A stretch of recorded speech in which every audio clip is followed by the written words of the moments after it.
we produce. You understand this? That we produce these things, but we cut in the middle and just make as a.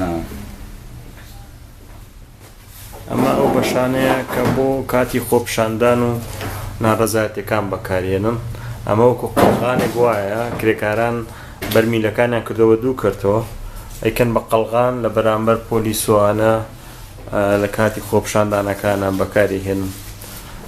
لە هەفتەی ڕابردووە خۆم بەشداری یەکێک لە خۆپشاندانەکانیانم کرد و ئەوانیان لەگەڵ خۆیانە هێنا و چۆن پۆلیسەکان دیفاع لە خۆیانەکەن ئەمانی دیفاع و بڵین وەرگری لە خۆیانەکەن بۆ لێدان و دارکاری ئەو شتانە. This hole, Alex, you can show this hole? Or I would come after. Okay. Because they are making an interview also. Okay. ئەمەش بەشی دەرەوە ساحەکەی ئەم کارگەیە هەڵبەتە زۆر گەورەیە. ئەویش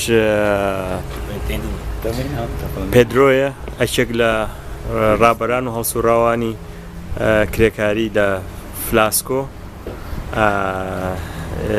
هەڵبەتە تاری مێژوویەکی هەیە لە خەباتی ئێرە. You can say your hello or whatever to the worker. Falar oi ou qualquer coisa para os trabalhadores, né?